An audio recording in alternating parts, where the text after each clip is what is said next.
So we're going to talk about the RSA conference. That stands for Real Simple Academics. No, it's actually the last names of three guys, actually. You can find out more about that in the Year in Tech History, which talks about when they first published their algorithms. All right, enough plugging. Here we go. Ready? Podcasts about technology in your daily lives from people who like to put pants on frogs and one guy with a trustworthy looking beard. The Daily Tech News Show with Tom Merritt is brought to you by you and I at dailytechnewsshow.com/donate.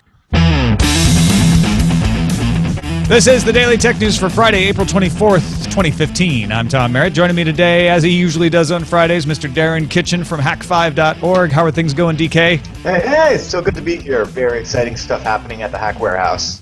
Excellent. Darren's been hacking away at the Hack Warehouse. And our other guest for today, David Spark of Spark Media Solutions, has been hacking away at the RSA conference. How are you doing, David? I would just say hacking away in terms of interviewing. My hacking abilities have never begun or ended. That sort of Jimmy Olsen, Clark Kent kind of hacking. Exactly. Yeah. But no, you spent all week at the RSA conference, so thank you for agreeing to come on and kind of share what has been on people's minds. Good to have you back on the show, man. Great to be back, and great to see that your show is doing so darn well. It's still here. It's amazing. All right, let's before we get to the RSA summary, look at some headlines. Italian eyewear company Luxottica is working on a second version of Google Glass and possibly a third, according to the Wall Street Journal, via VentureBeat. CEO Massimo Vlan told shareholders, quote, "In Google, there are some second thoughts on how to interpret version 3, referring to the eyewear. What you saw was version 1. We're now working on version 2, which is in preparation." So what everybody's taking out of that is, Luxottica is going to come out with the next version of Google Glass, and they're already working on a third version. Luxottica owns 80% of the world's major eyewear brands, including Ray-Ban and Oakley. A little bit of a convoluted phrasing here, but it does sound like maybe we'll get new versions of Google Glass sooner or later. If you had to guess, David, do you think we'd see them at Google I/O? Well, I'm sure there's definitely going to be talk. They can't not mention it because everyone's sort of eager to hear about it. But, you know, it's all about sort of the demand for the product. I don't think the demand for the product is that high right now, being that there isn't heavy usage of it right now. So I think they got a little bit burned, and they're going to be pulling back a little bit. Well, I think it's a little bit of a chicken and egg. I think once you've got a product that's actually sexy, then there will be demand. And that's the thing, is like this right here is like I don't know. In fact, I would say that the reason I even have the Google Glass right now is because I basically am rocking a Nintendo Virtual Boy on my face that I can point to and say, hey, look at this Palm Pilot of the era. Because if they do it right, to execute on Google Glass appropriately is an eyewear that no one else can distinguish between any other eyewear. So if it just looks like a regular pair of Ray-Bans and Oakleys, they've done their job right. TechCrunch reports that iFixit is tearing apart the 38mm Apple Watch Sport and the 42mm Apple Watch Steel for your edification. Processor upgrades for the Apple Watch look unlikely. It took 20 steps to get to the watch's processor. Some of those steps involved ripping out soldering, or what they call semi-destructive modification. And then, when they got to the S1 chip itself, it was encased in a block of resin. So not really made to be swapped out. A lot of people were hoping you could just maybe take out the innards and put in new innards in the future. The battery took 11 steps to remove. Apple has confirmed that the watch's battery, which has a 3-year lifespan, is supposed to be replaceable, so that makes a little more sense. And they said it was a light adhesive kept the battery. So that looks like it's a lot easier to get out. The encased in resin thing is also sometimes considered kind of a anti-reverse engineering move, where you cover over some of the chips so that somebody can't easily figure out what the build of material is. Yeah, so it's not necessarily a preserving dinosaur DNA or something like that. It's not. Oh no, that's absolutely an Apple product coming soon. I'm looking forward to the Apple Amber. Yes. All right. Yes, the Apple Amber. Meanwhile, Steam Workshop will now let modders sell mods, according to PCMag.com. Users can now buy game mods for the Elder Scrolls V Skyrim. Creators set their own price and get 25% of sales So that's actually a little bit less than you usually get. You usually get around 30%. Mods include things like new textures, maps, character skins, soundscapes, quests, and those prices can be all over the place depending on how much time and energy somebody has put in it and what they feel they deserve back. But it is kind of cool to see Steam authorizing mods there. Yeah, and actually, Steam, owned by Valve, is somebody who has been a company that has been very, awesome when it comes to the modding community. You've seen actually some epic stuff coming out of their Half-Life engine, like Counter-Strike, which originally started as just a mod and then got, some backing to become like an epic product that is still to this day being played. So, don't discount the mods. It's more than just texture packs. Engadget reports the Swiss Post will conduct a pilot program for drone package delivery this summer. The program will use quadcopters developed by Matternet, which can carry anything up to 2.2 pounds for over 12 miles on a single charge. The test will deliver small things like medicine, documents, etc. And Matternet has some experience. They did this in Haiti, delivering medicine via quadcopter. This is a huge emerging market for, quadcopters and UAVs and all of that stuff. In developing nations where the roads are bad, where, it's difficult, where otherwise it would take like 4 hours by car I would say, through the mountains. By the waterways. Waterways is a big. Yeah, this is going to be huge for medicine delivery. I've already seen a bunch of stuff like this, so it's good to see the Swiss getting on board. Yeah, and when you're talking about that kind of region, you might laugh. In fact, I started to laugh because I'm like, Switzerland's a very developed and very rich country, but deliveries up mountainside a lot easier if a quadcopter can just fly up there. I'm not sure if that's what this is for, but that is something that it might, I'm not saying it's going to replace the St. Bernard anytime soon, delivering whiskey to fallen skiers. But as an example, Tom, you're familiar with the PCH, the Highway 1 North, and how after Fort Bragg it cuts inland, and there's this whole section of the California coast called the Lost Coast, and there's a little town there called Shelter Cove, population like 1,000, if that. And there's a little tiny airstrip where a lot of pilots like this little vacation joint, but otherwise the only road to get there, which is 10 miles from the nearest highway, it's 10 miles through the mountain pass, which is like an hour and a half to get through in like first gear and stuff, whereas a quadcopter could make that in 10 minutes.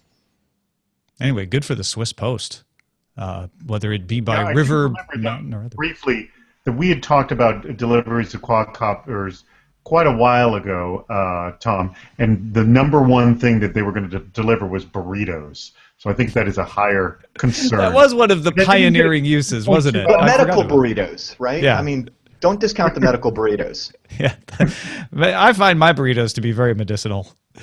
Honda has an idea for an alternative to Elon Musk's Hyperloop. A friend of the show, Jason Heiner, wrote up an interview with Frank Paluk, who runs research and development for Honda Americas. Paluk spoke at the 2015 SAE World Congress and suggested a dedicated lane, for instance, on California's I-5 freeway, or as we call it, the 5, for highly automated connected vehicles that would use swarm technology to travel at speeds up to 180 miles per hour.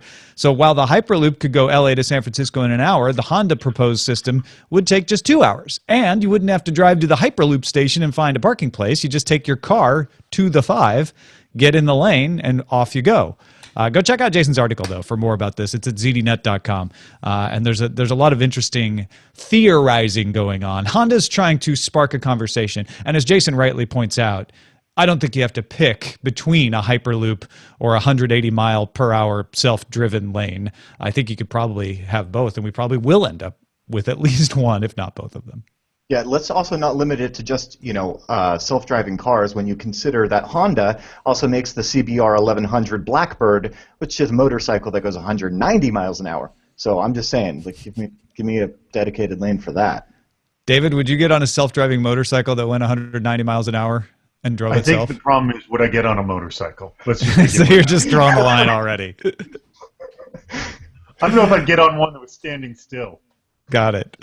Time now for some news from you from our subreddit, dailytechnewsshow.reddit.com. Get in there and vote, folks. It helps us figure out a better show. In fact, we've got some recent compliments from people on some of the story selection, some of which is attributed directly to the fact that people submitted and voted on particular stories at dailytechnewsshow.reddit.com. Hobbit from PA noted the early rumors that Comcast was planning to drop its proposed merger of Time Warner Cable, and this morning, Ars Technica was among many outlets reporting a statement that, in fact, Comcast has decided to move on and will no longer pursue the merger. Meanwhile, the Wall Street Journal barely let the merger grow cold before it reported its sources say Charter is already laying the groundwork for a bid to acquire Time Warner Cable. It's nice to be wanted, I guess, right? You know, by the way, I want to throw out about this whole announcement. They had Brian Roberts, CEO of Comcast, on CNBC, and he was on for 12 minutes, and he did not answer one question that the reporters had beyond, "We're sorry the merger didn't go through. We're excited about the future." For 12 minutes, that's all he said. Yeah. I don't know. You and I, you have experience with Comcast telling you things, don't you? I have it. But honestly, I wish I had Comcast these days. I've got AT&T U-verse, which is a miserable, miserable experience. And where I live, south of San Francisco, our only cable option, believe it or not, is municipal cable.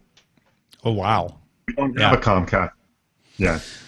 Well, I have to say, I'm not surprised at this point that this is not going to go through. I'm not even sure that it's good or bad because to me, the problem is creating a system where people, companies who got an unfair edge, in my opinion anyway, in building out their infrastructure, using that to now as leverage to keep other competitors out of the market. Hopefully we get something that allows more competitors into the market rather than just mergers. Weren't they going to have something like 57% of the market? That's insane. No, I think it was only 30%. They were going to limit. In fact, they were going to sell off to Charter to keep it under 30%.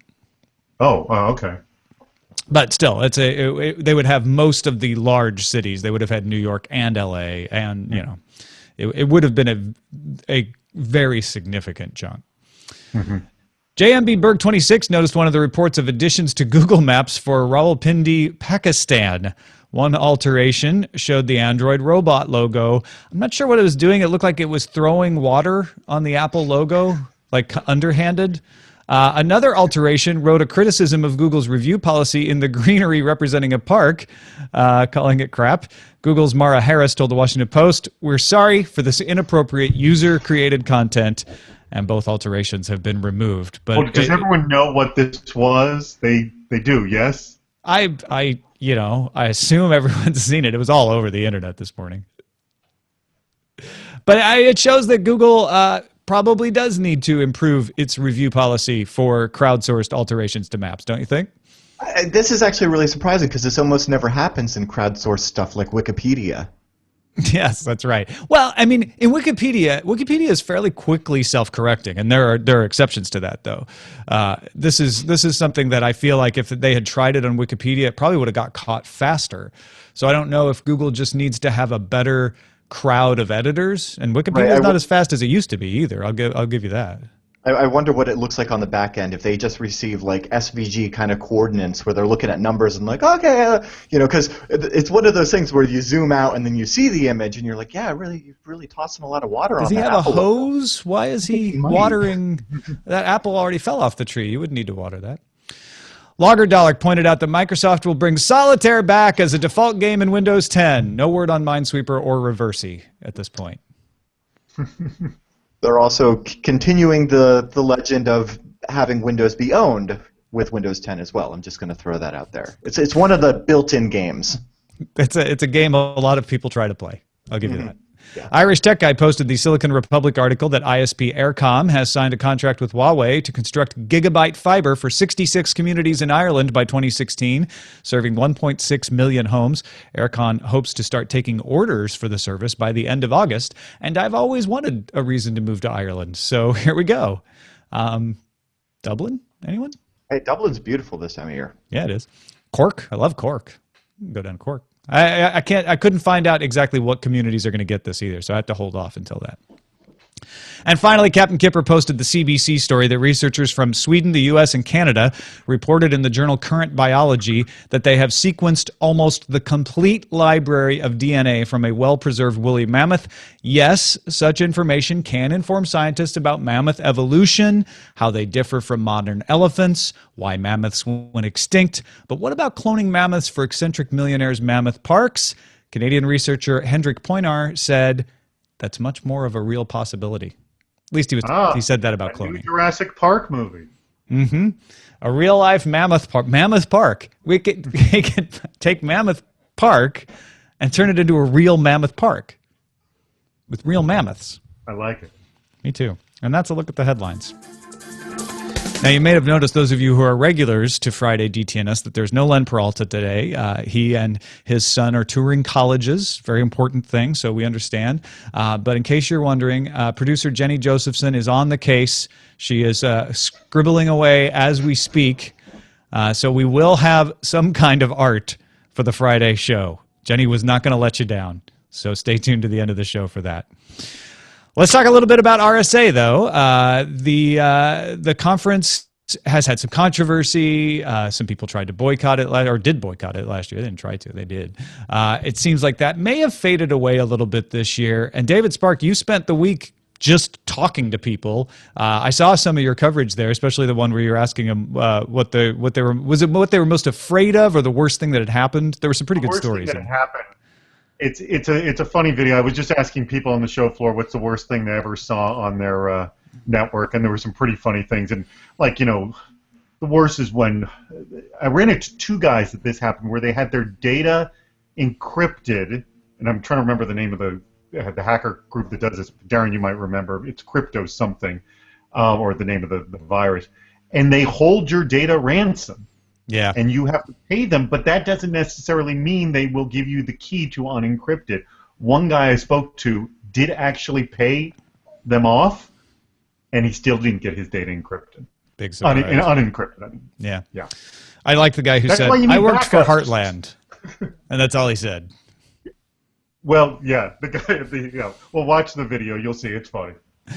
So in talking to all these people, I'm sure you got a good sense of what's on folks' minds. Give us some of the headlines about what people were concerned with, what they were talking about at this year's conference. Yeah, so one of the big themes that comes up actually year over year, really, I would say like the past 3 years, it's been really, really hot, is this whole concept of security talking to the business and like speaking in their language, because there seems kind of this sort of separation between the two. Well, what the new kind of twist that's happened this year is because there's been so many breaches happening, and not only just big breaches, but mega breaches. I mean, it's kind of overwhelming, that the business is now truly looking towards security, really listening to them. And now the weird problem has happened. The security doesn't know what to say to them. They don't really know how to explain to them, like, well, we don't have full security. I know you want that, but it's kind of an ongoing journey, and we're trying to get there.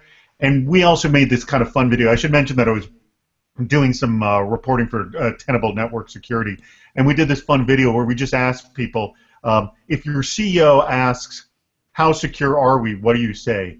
And you wouldn't believe how simple that question is so loaded and so complicated to answer. A lot of people just fumbled and just couldn't spit it out at all. Well, they probably didn't Can want you to answer admit that it. question? About No. like if someone asks you that? It's a layered approach. I mean, you've got to mitigate risks, and that's what it really comes down to, is mitigating business risks. Yeah. You don't want to end up the next Sony. Well, No, it's good. no, It's good to no, hear no. that businesses are finally talking to security companies. Those IT guys in the basement with the mohawks. Maybe we should ask them what's going on. Yeah, I think that's Right, but the problem is the IT guys in the basement with the mohawks. This is the big problem. They don't talk in a way of, if you do this, this will reduce your risk by this much, or we will protect ourselves from a breach at this level. Like, they have to talk in more sort of financial terms and risk reduction rather than, you need to do this because I see that this is a threat. That type of language doesn't communicate to the business at all. I should say, sort of on that subject of threats, this was another big thing that came up again. Well, there's a lot of people just talking about whatever the current threats are, and yes, you should be looking at the current threats and protecting against the current threats. But one of the big issues was this whole talk about zero-day attacks, and essentially two ways to mitigate that. One is having a way to look at your data and looking for anomalies in that data to sort of get sense of when an attack could happen that has not yet been defined. And the other thing that was really hot, and everyone was kind of looking towards it, is the whole concept of crowdsourcing security vulnerabilities. So think of this as 99 designs, using 99 designs, but for penetration testing. So you put out this bounty saying, hey, anyone who can find a bug will pay you for it, and thousands of researchers will go out there, but the only ones who find it, you actually pay off. Kind of like, you hire a bunch of designers to design something, but the one you use is the one you pay off. So yeah, bug bounties. Those are catching on. Oh, it's definitely catching on. BugCrowd was a company that was acting like an intermediary, because it turned out a lot of companies said they would do this but wouldn't actually pay the researchers. And so BugCrowd is acting like an intermediary to make sure that people get paid. And then I spoke to a guy at Yahoo that has a program just internally with Yahoo, and they say it's working out great. So go ahead, Darren. I'm just saying it's one of those things where, yes, I mean, if you asked any company, like, would you pay researchers for, would you pay to know what the vulnerability before full disclosure happens? And they'd say, like, yeah, I totally pay for that, but we're not in the business of building infrastructure to pay security researchers, So it's good that there's things like that coming around so that companies can just use those services to get that information and not have to deal with the back end. Is it the kind of thing that any kind of security researcher would be dismissive of or find to be risky because you're throwing out these vulnerabilities to the crowd? Well, they're not actually throwing out the vulnerability. They're more like saying, we think that we're protected, but if you happen to find a bug, we'll pay you for it. And one of the other things that's been mentioned about this is it kind of reaches out to the sort of black hat hacker crowd, like, hey, here's a legitimate way to hack us, and we'll pay you. So how do you make sure that you're giving a better offer than someone who finds a vulnerability and could sell it to other black hats? Well, it didn't seem like one pricing mechanism I found was about $250 per security vulnerability, which wasn't that huge, but it seems like you probably make more, but I don't want to promote that kind of behavior. Right. Any stretch. Well, it's the kind of thing. Again, it's about accurately valuing your security, and I guess there are a certain number of people who would never sell a vulnerability, to the bad guys, so to speak. And so you're hoping that the amount that you offer is enough to right. It's to dissuade you. Hey, don't go to the bad guys. We'll actually give you money, and we'll create a community where you can actually connect with other people like you. Because that's the thing is, not only are you, paying them off, but I'm like, well, we're going to connect all you people together so you can kind of engage, and so we all can kind of have a relationship, which a lot of people seek out. Yeah, a lot of security researchers aren't like trying to cash in every dollar for every exploit, stuff like that. The idea of being a security researcher is that you're just trying to find vulnerabilities to address them, bring them to the vendor to have them addressed. A lot of times, if you're a security-minded person, if you're a security researcher, you see a system and you inherently think like, oh, what are all of the ways that this could be exploited by some bad guys so that we can fix that before that happens? One notable security researcher recently who is doing just that is Chris Roberts, who has been doing a lot of penetration testing and security researchers in the field of airlines and aircraft. And there's a lot of awesome research going on as the FAA moves to this system that they call Next Gen, which helps alleviate some of the air traffic control concerns as more and more aircraft meet the sky. Although he found himself on the other end of a situation here with a little tweet that was maybe a little too cheeky. Yeah, he wrote, "Find myself on a 737-800. Let's see. Box IFE, ICE SATCOM. Shall we start playing with ICAS messages? Pass oxygen on? Anyone?" United didn't take very kindly to that. What do you know what that means, Darren? Yeah, that's the engine indicator crew alert system, and it turns out that throughout this research, Chris Roberts has found that in a lot of systems, the in-flight entertainment system, the thing that you connect to over the Wi-Fi, is also connected to the passenger sat phone network, which is also connected to the cabin control system, which allows you to do things like change the fuel balancing or the thrust control systems, which are not part of the in-flight entertainment system. No, shouldn't be. For sure. Yeah, normally it's like a really bad version of Pac-Man, not point the nose down.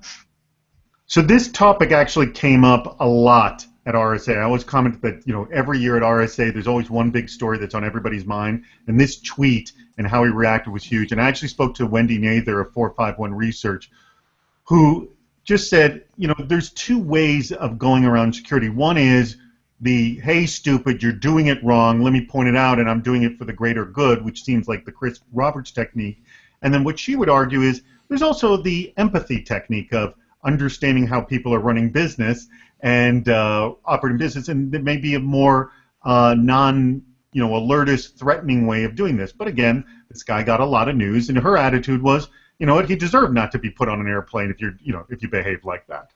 Do you think that was the prevailing attitude? If you're saying a lot of people were talking about it, what was the general opinion of Chris Roberts from the people you talked to? The general opinion was, like some people felt that they were savvy enough to know about all these connections, but everyone's attitude was, well, I wouldn't tweet it out like an idiot.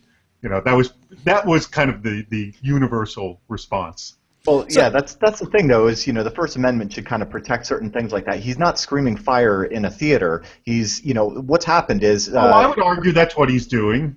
Really? Okay. Well, I mean, Chris Roberts has had, has presented at numerous security conferences like DEF CON on things of this nature, has had conversations with, FBI agents as well about his research, and everything had just kind of the dust had kind of settled on this. Nothing was changing. He had talked to some of the industry vendors for these airplane parts and whatnot, and sometimes security researchers will tell you that it feels like the work that they're doing will fall on deaf ears. So I can kind of sympathize in that case where you feel like, hey, idiots, I'm trying to make the world a better place here by pointing out all the places where you're failing, and I'm not using this for malicious intent, but if I could figure it out, somebody that does have malicious intent. Right, okay, so this is the exact argument that Wendy Nather was bringing up. Okay, so let me address this very point that you're saying. Yes, your job is to look at threats and pay attention to threats, and if you see threats, your feeling is the second you expose the threat, you show the threat, then the company's response should be an immediate, I got to fix this.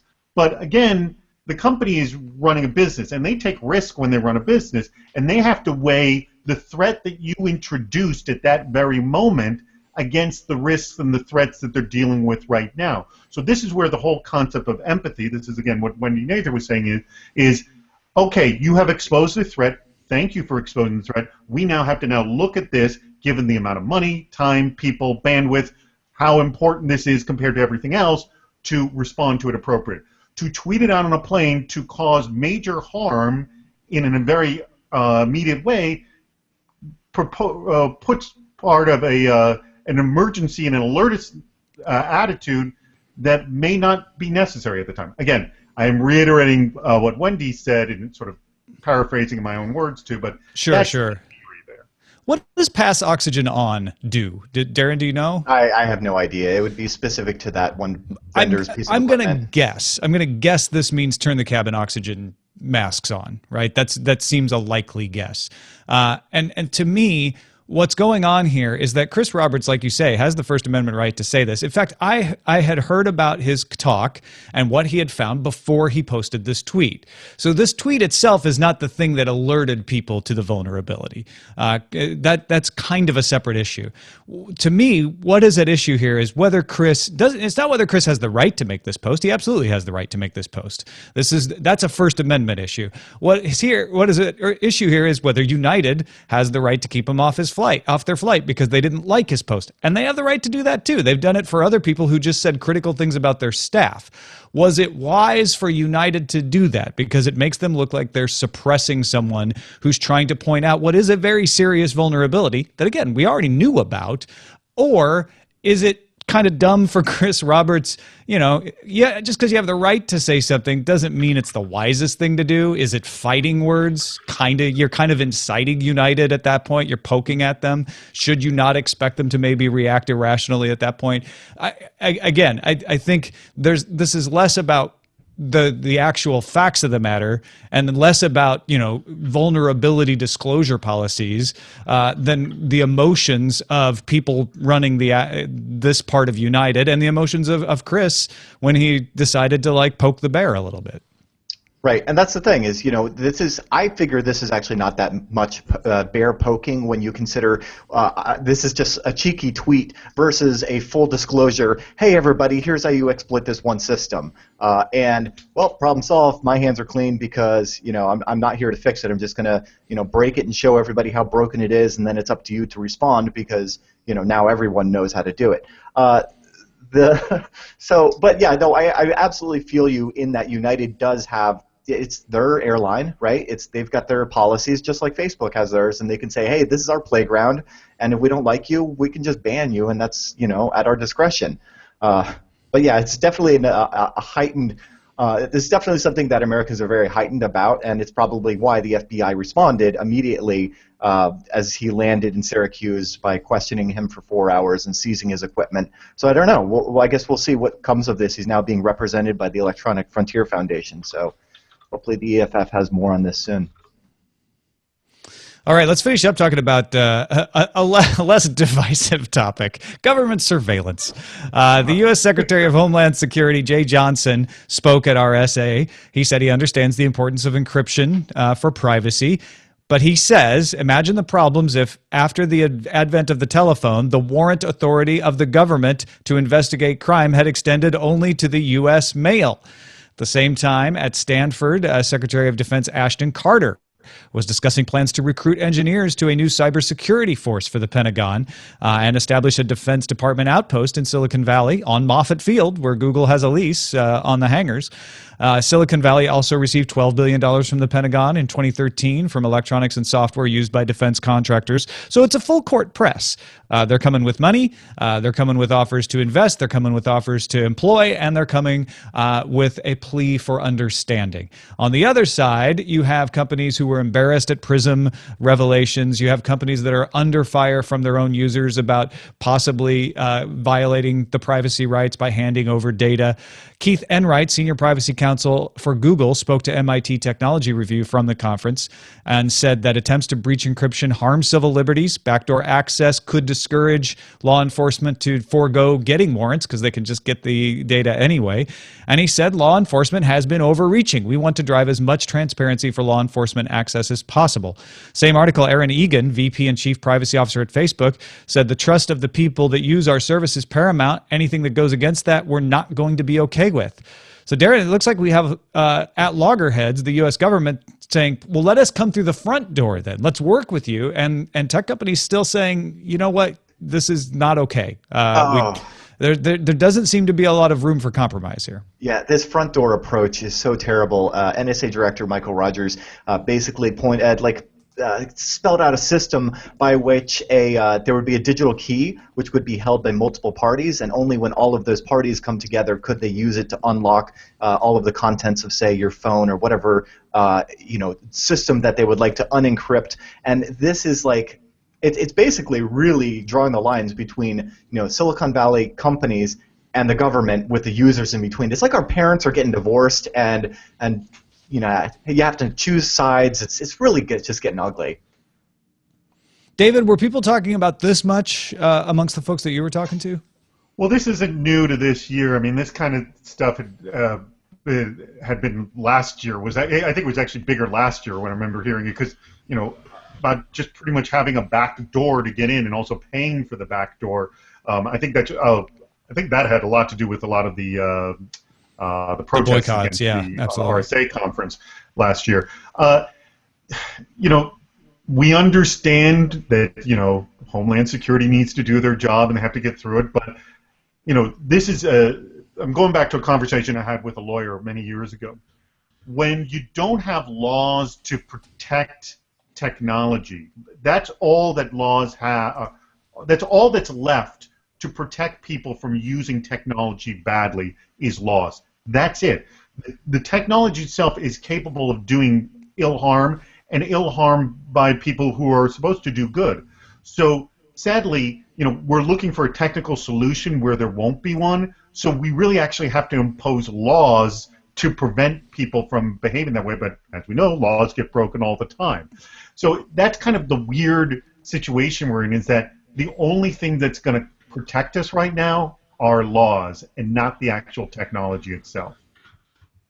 As to Jay Johnson's metaphor about the warrant authority of the government to investigate crime not extending from mail to the telephone, that breaks down for me. It's not saying that we can't extend warrant authority. What he's saying is, if people speaking in code in either mail or telephone, we're only by law allowed to use code books that were purchased with the full cognizance that the government could break those codes. And so you would have to go to the black market to buy your code book that the government couldn't break, which is essentially what would go on with backdoor. The bad guys will figure out how to securely encrypt their communication. Right, because that's not the point of encryption. The point of encryption isn't so that your niece can't see your TrueCrypt volume, but the government can. That's not the point of it. Yeah, it just doesn't work as cleanly as that. And I get that law enforcement has a hard enough time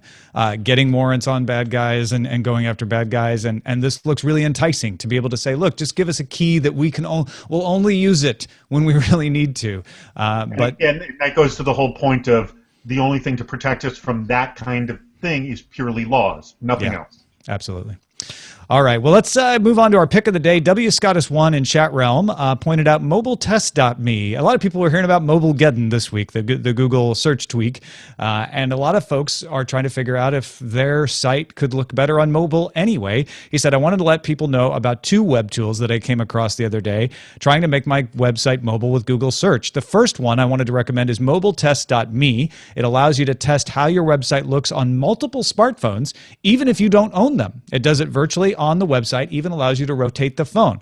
Incredibly valuable, not just for Mobilegeddon, but for testing to see how your website shows up in various phones. He says the second one is detectmobilebrowsers.com, which provides an easy way to check to see if a user is trying to load your website on a phone. It's very easy to implement. You just upload the script to your website file manager, edit the file to change the default website to your mobile site, and then put one script line into your code of the original page. W. Scottus1, two very useful picks of the day there. Thank you for that. Those are awesome. Yeah, good stuff. Send your picks to us, feedback at dailytechnewsshow.com. You can find my picks at dailytechnewsshow.com/picks. A couple quick emails before we're out of here. We were talking about Google Fi, and we had one listener from Montana bemoaning not just the fact that Google Fi wasn't going to cover Montana, but that mobile wireless in Montana was pretty sparse on the ground as it was. Brian writes, as an MVNO, Ting also provides service from both Sprint and T-Mobile, although they can't explicitly state that T-Mobile is their GSM partner. Also, it's in beta. It just got launched in February, so thanks for pointing that out, Brian. The unique thing about Fi is the ability to seamlessly hand off not only Wi-Fi and CDMA, a la Republic Wireless, but also to do it between CDMA and GSM networks. Kind of makes me wonder how it works with SIM cards and phone numbers, probably something to do with Google Voice, since they make a point in saying that you can use your number on your computer. And Brian, I want you to know, I use a T-Mobile model of iPhone 6 with a Verizon SIM card, and I'm still able to access CDMA. I'm still able to access 3G. So I imagine that that they can create a SIM card that will access both T-Mobile and Sprint GSM and CDMA. And it does say, I checked on their site, it does say that they will access CDMA sites when necessary as well. So it's not like they're just going on the GSM versions of T-Mobile and Sprint. And then Tad said the issue with auto manufacturers trying to apply the DMCA to their vehicles is getting seriously overhyped. I don't know if you guys heard this, but John Deere was saying, well, you don't own the software on your tractor, and a lot of farmers are getting upset about that. Tad says, I saw an article with the headline, GM, Ford, and others want to make working on your car illegal. The article went on to say that, in effect, you don't own your car. You're just a user. This pure fear-mongering. The DMCA applies to the code in the various control computers in the vehicle, nothing more. The physical parts of the car, including the control modules the code is in, are yours to do with as you please. Again, the DMCA applies to bits, not car parts. Tad makes a very good point. Saying that GM says you don't own your car is overhyped. But you guys, if the software to run your car essentially is so integral to the car's operation that you can't run the car without it, and if fixing your car means getting into the software of the car and modifying it, and the DMCA says you can't modify the software in your car, at that point, isn't it kind of an academic difference whether you own the pieces that the software is running or not? Yeah, it's kind of like unlocking your phone at that point.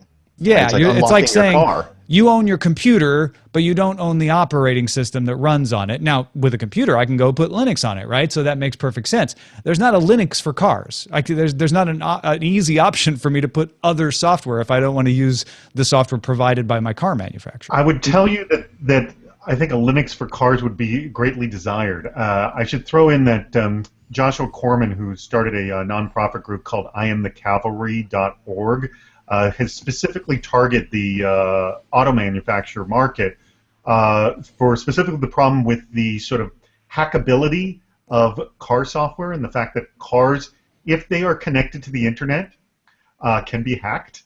And there have been very many examples showing that this can happen. And so if there was a sort of maybe more open source community that could have had access to software and do this penetration testing like we were talking about earlier on car software, that would be something that would be, I think, welcome. But again, I don't think you want people penetration testing while people are actually driving down the road. That would be a little dangerous. Especially if you're in that 180-mile-an-hour Honda that we were talking about earlier. Exactly. But you want the ability to reverse engineer your car without having to face any sort of penalties because you own your car. Yeah. In other words, the point of owning the car's hardware becomes academic if you can't do anything to fix it or change it. And I get Tad makes a really good point, and it's an important point because the car manufacturers are going to make this point too, which is, hey, you own your car. We're not saying you don't own your car. Come on, you guys. But the effect of having software run so much of your car and the fact that you don't own the software becomes a problem, and it's an important problem. Look, if you can't run your car without the software, then that that becomes the issue right there. Exactly. Right. You can take a fuel injection assembly apart. You can't necessarily take their compiled, licensed proprietary code apart. Yeah, and you can't even if you can do it legally. My fuel injection apart personally at all. Maybe incorporated. That is it for this episode of the Daily Tech News Show. David Spark, thank you so much for sharing your observations, man. I really appreciate it. Can I make just a quick call out that if anyone wants to see my coverage from the RSA conference, please go to tenable.com/blog. There's tons and tons of stuff. I've got a quick 5-minute video that summarizes the whole event. Excellent. Good stuff. Go check that out. And follow David on Twitter, twitter.com/dspark. Darren Kitchen, as always, a pleasure. hak5.org. What's the haps over there this week? Oh, man, such good stuff. We are doing an open source Google Hangout-like alternative on Hack5. It's all based on WebRTC. You can roll it on your own servers. It's epic. We're writing post modules for Metasploit on Metasploit Minute. We're analyzing packets with Wireshark on Hacktip. And Shannon and Patrick are doing Amazon Echo stuff, Google Fi, all sorts of good stuff on TechThing, and more fun announcements on Monday that we can talk about on the Supercast soon. Ooh, exciting. hak5.org. Before we go, Jenny Josephson, you need to make your video apparent so that I can see what you have been drawing in place of Len Peralta today. And there it is. That's wow. That's there's a lot of really good, Jenny. That's actually awesome. Oh, I like the glass. Yeah. So here's the idea, which is you guys were having a very serious and substantive discussion about RSA Conference and the NSA and hacking airlines, and what I chose to focus on was smart gals wearing smart gear. because I was fascinated by the idea that now it's not just the shoes and the hair and the things that we ladies have to deal with. It's what Apple Watch do you have, and is your iPhone 6 Plus covered in Swarovski smart crystals, and everything on here is a thing that really exists, which I can now not read because it's backwards for me. You got the Fitbit Flex, the Misfit wearable, the 3D printed smart dress, Google Glass. I started making up stuff, which was like a personal dampening field. What she's wearing, this theoretical character, is the Intel smart dress that I saw at CES, which glowed. She's wearing a Misfit and has a Ralph Lauren smart bag, which apparently isn't so smart, but it's early. Yeah. And then the last thing she says is, "Gotta run. My Hyperloop Uber is waiting." Oh, and yeah, she has a drone palm. So if people want to see this, where are you going to put it so people can see this? I would assume I'm just going to tweet it out. I suppose we could put it in the Daily Tech News Show store. It'll probably be on tellitanyway.com just for fun, because we tell stories all kinds of ways and not just with words. Sometimes we use pictures. So how about them? Well, there you go, folks. If you want to see the future of wearables, follow JennyJ23 on Twitter. Or we'll probably link to whatever manifestations it makes in our show notes at dailytechnewsshow.com. That's fantastic, Jenny. Good job. Thanks. Thank you to our patrons, 4,961 folks. We are a mere $600 away. In fact, if somebody's got $600 a month they want to give us, we will totally take it. But if 600 of you who haven't ever pledged to the show find $1 a month value, that would get us there too, to be able to, for sure, hire Veronica and Scott as regular contributors. In celebration, we are going to do a supercast after Tuesday's show. So Tuesday at 3 p.m. Pacific, 6 p.m. Eastern on DiamondClub.tv, Alpha Geek Media, Alpha Geek Radio, etc. We will be bringing together not only Darren, not only Patrick Beja and Justin Robert Young, but Veronica Belmont and Scott Johnson as well, to just all kind of share, just talk tech for an hour to show you what you're getting, and thank you for making this possible. So patreon.com/ace detector, dailytechnewsshow.com/support. Our email address is feedback@dailytechnewsshow.com. You can call us 51259-DAILY. Listen to the show live at alphageekradio.com or visit our website, dailytechnewsshow.com. We'll be back on Monday with Rich from lovely Cleveland. Rich Strapolino's on the show. Talk to you then. This show is part of the Frog Pants Network. Get more at frogpants.com. Diamond Club hopes you have enjoyed this program. All right. Apologies, Alpha Geek Radio. Apparently, I had not plugged in the mixer. So, oops. It's a thing today. It's going around. But I got it partway through the show. So, and all of the show will be available on audio. All right. Well, hey, thank you for having me on, Tom. Just thanks again, man. When this is officially up. Absolutely. It'll be up in like 15 minutes, and I'll send it to you then. Thanks again. Can't wait that long. Cool. Cheers, David. See you. Thanks.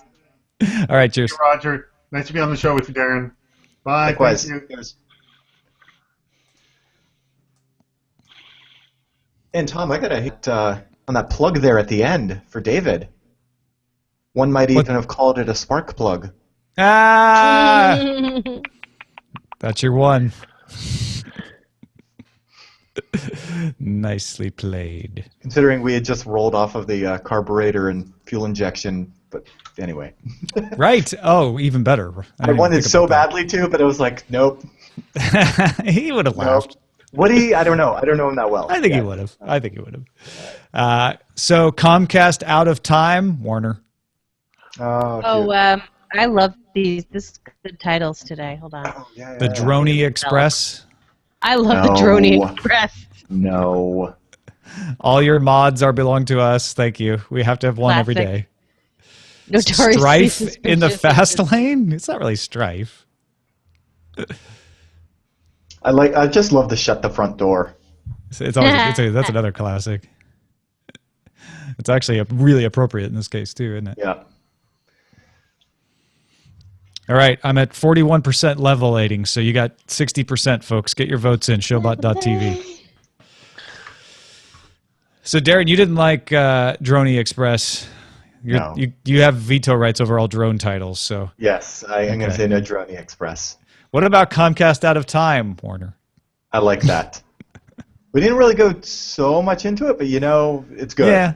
It's good. Shut the front door unless you watch the whole show. I'm starting to love Shut the Front Door because the more I think about it, the more levels become How many apparent. other opportunities are you going to have to do that too? And it works on a lot of levels. Out on BOL all the time. Yeah. So it is an homage to Ms. It used Wood. to be a go-to. Yes. Shut the front door. BioCow says, okay, I'll listen to the 4 minutes I missed. Oh, man, I can't believe it. All of a sudden, all of my devices started pinging, and it was Todd Whitehead saying, there's no audio. Yes, Jenny? What should we call it? I emailed the image. To you and Roger. So you could put it in the show notes. Oh, okay. Either one of you. Okay. Do you not know how to put it in? What am I putting? The question is not if I know how to put it in the show notes. The question is, will I be here in 2 minutes? That's the question. Oh, that is a good question. No, but what am I putting in? You said you sent it to me. I know. It's probably winding its way through the wires. I have it. I sent you a still image. I'm not going to upload. I'll upload the image. And Roger, if you'll put it in the show notes. Oh, no. Maybe Roger won't it's a baby. The baby just like, no, you're not doing anything, Dad, except paying attention to me. Baby's like, I am the priority, people. Come on. Okay. So, Comcast Out of Time? Yeah. Or Shut the Front Door? Oh, let's do Shut the Front Door. Shut the front door. You're not going to get that opportunity again for a while. Yeah, I would agree. I have to give props to whoever tossed out mobiletest.me. This is pretty rad. W. Scottus 1, man. Yeah, Good this stuff. is great. Loving this. Because I just wasn't going to buy an iPhone 5S. Well, or all of them, right? I mean, it's like, it doesn't even matter which one you're not going to buy. Oh, we look terrible on a BlackBerry Bold. See, there used to be sites that would do this for like IE, Netscape, Mosaic. It's exactly the same thing. It's all about just the for mobile phones. now. Yeah. Wait, so how do I put this in the show notes? Okay. I have uploaded it. It's in the media library. Jenny, what should it be called? Smart Dress Gal. Smart Dressed Gal. Every boy's crazy about a smart dressed gal, and some girls are too.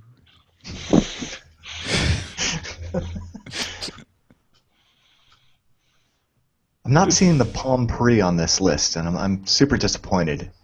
Or the Microsoft Kin. So do you know how to add media from within a post, Roger? I'm assuming I just click on format, right? Or no?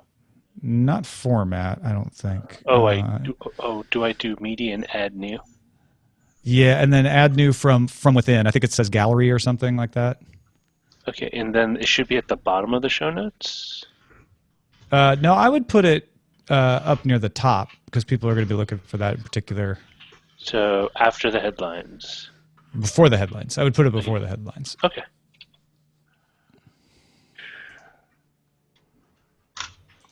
Trying to keep my...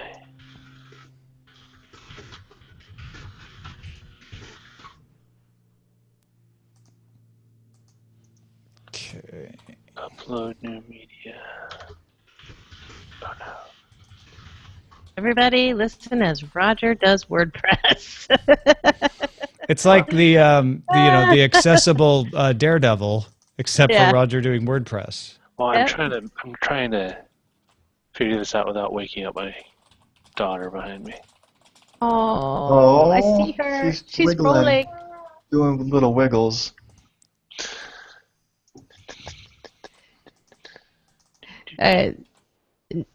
Oh, this is the best thing I'm seeing ever. I just see legs. I just see little legs. Mm-hmm. Baby cam.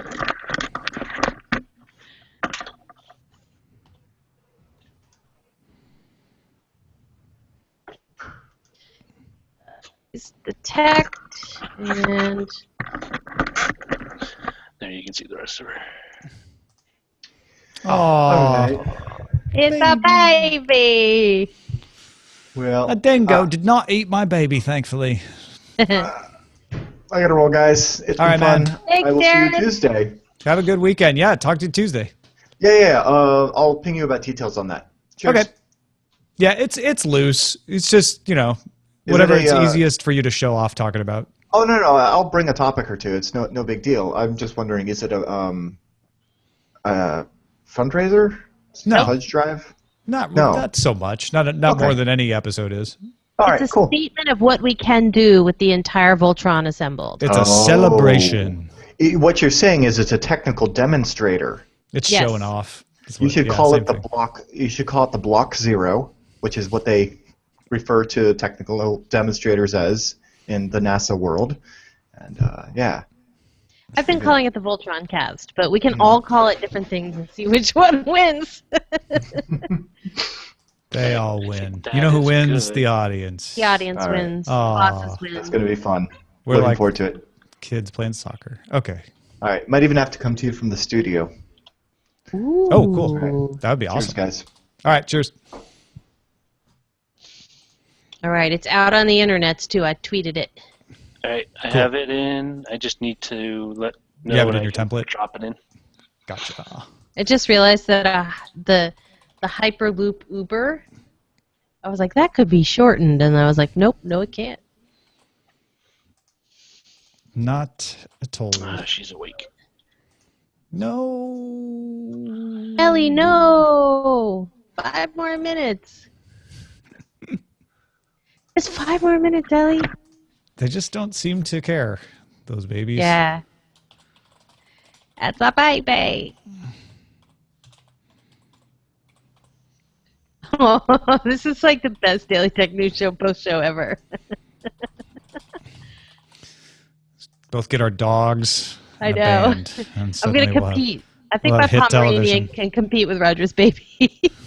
Well, no, just babies, dogs, and music are like Yep. what gets you ratings. So we just need a band All right, and some wait, hold dogs. on. Jax, come here. Jax And ate I've got a cookie last band. night. Right, and it's the least popular kind of band possible. Yeah. Oom-papa, oom-papa. It's a sousaphone band. Jax ate a cookie in it with like indeterminate stuff inside the cookie, and so we're waiting to see what happens. That's always interesting. All right. I see your baby, and I raise you 1 Pomeranian. Oh, That's that right. kind of game. Yeah, you win. I mean, you win automatically because it's, human life. But my dog's still pretty cute. The cuteness alarm is My on dog was maximum. Did you Says just bring me Beatmaster. up here? Did you just bring me up here to be an object for show? Am I a toy? Do I amuse you? What am I am a I? I clown? was taking a nap. You hungry? No hungry? But Tom wins because Tom brings the beard. He is a You don't. saint. You don't have to pander. Hey man, I've been gone for the show 2 days. I got a pander. No, you don't. You were Oh, a doing. pander panda. You were doing your duty as an American. I did. American. American. I did. I got the jury to vote. It's like, You convinced him to hang, and it wasn't there was even an one option. or two. There were one or two not holdouts, but who were voting the other way, and I asked them specifically.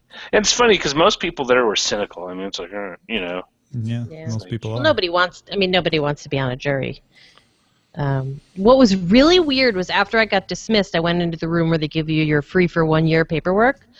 And at the same time, from a different room, one of the old CBS News correspondents that I used to work with walked in who was also dismissed. Oh, And I was funny. like, this is a small world. Oh, they're dismissing all the journalists right now. Perfect. Yeah, right. Like, oh, you gave the same reason. Okay. I am out of the post, Roger.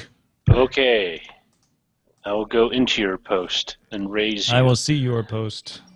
And I will raise you. Xiaomi. The money.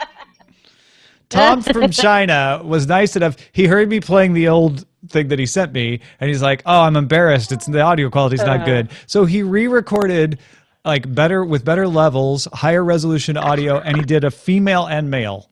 He got 2 different coworkers. So now I have Xiaomi. as well as Xiaomi. The money. anytime I want. Thank you, Tom from China. So awesome. This is amazing. I'm getting rid of the old one so I don't accidentally play it. All right, we are done. The circle of life is about to begin in Jenny's office. And so we will see you tomorrow.